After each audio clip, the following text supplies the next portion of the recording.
Hello, welcome to Kellogg Public Library's virtual story time. My name is Sherry. The story I'm going to share with you today is Spooky and the Wizard's Bats by Natalie Savage Carlson, illustrated by Andrew Glass. At night, Spooky liked to go out through the little door cut in the big door.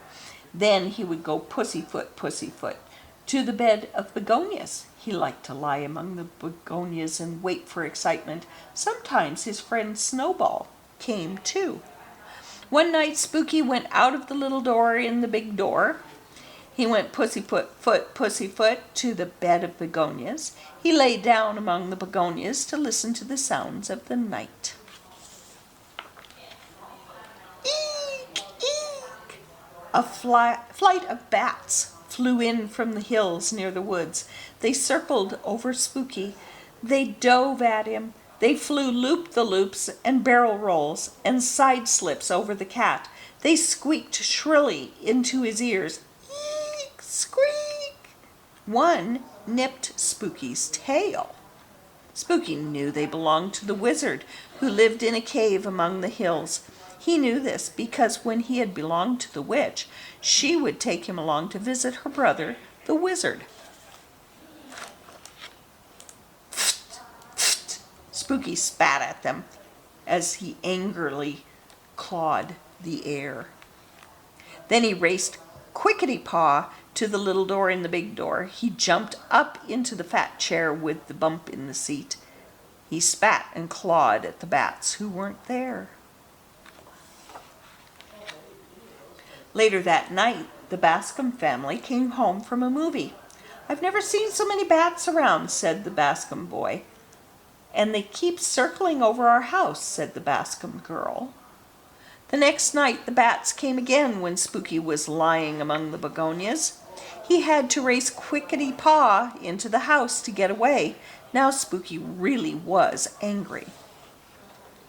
The very next evening, Spooky set out for the wizard's cave in the hills. He wanted to find out just what the wizard was up to. Spooky went pussyfoot, pussyfoot along the street and down a winding road to the hills. Vines hung over the mouth of the cave to hide it, but Spooky knew it was there. He crept through the vines. He went creepy crawl through the cave. Long stalactites hung from the ceiling. Tall stalagmites pushed up from the floor. A dim light in the distance cast shadows into the goblin shapes that pranced around the cat. At last Spooky reached a rock-walled chamber. The wizard was seated at a table, poring over a book of spells and charms. A vase of poison ivy and deadly nightshade stood at one corner of the table, and a sputtering candle at the other. A wand lay beside the book. Overhead, the bats hung from the stalactites like brown tassels. Spooky hid behind a stalagmite. He saw the wizard close the book. He saw the wizard take up the wand and wave it at the bats. He heard the wizard order them, "Begone! Torment that cat!" The bats let go of the stalactites and took to their wings. They flew out in a dark cloud. At that moment, a great rush of air that smelled like sulfur blew into the chamber. The witch had arrived on her broom. She parked it against the wall. "So you're sending your bats against that cat, as I asked," she cackled. "I hope they drive him back to me mewling. I want to hear him cry."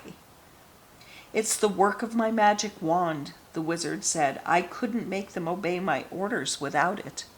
The witch suddenly wiggled her sharp nose. "I smell cat," she cried. Spooky scooted away. He raced quickety-paw between the stalagmites and out the cave. Halfway home he met the returning bats. They swooped down at him. They squeaked in his ears. "Eek, creak!" They nipped at him. Their attack made his paws go faster and faster. Quick, quick, quickety-paw. At last he ran safely through the little door in the big door. He had had enough excitement for one night. Early the next morning, Spooky set out for the cave again. The wizard would be asleep. Spooky had a plan to outwit him. He pushed through the vines. He went creepy crawl between the stalagmites again. The bats were hanging on the stalactites like tassels. The wizard was snoring on a couch under the cover of rat fur. Spooky jumped up on the wizard's table. He picked up the wand between his teeth. But when he jumped down, he knocked over the vase of poison ivy and deadly nightshade. The wizard awoke with a snort. He jumped from his couch and ran after Spooky, but Spooky beat him to the hanging vines. Outside, a bad storm had suddenly come up. Perhaps the witch had stirred it up to make Spooky drop the magic wand.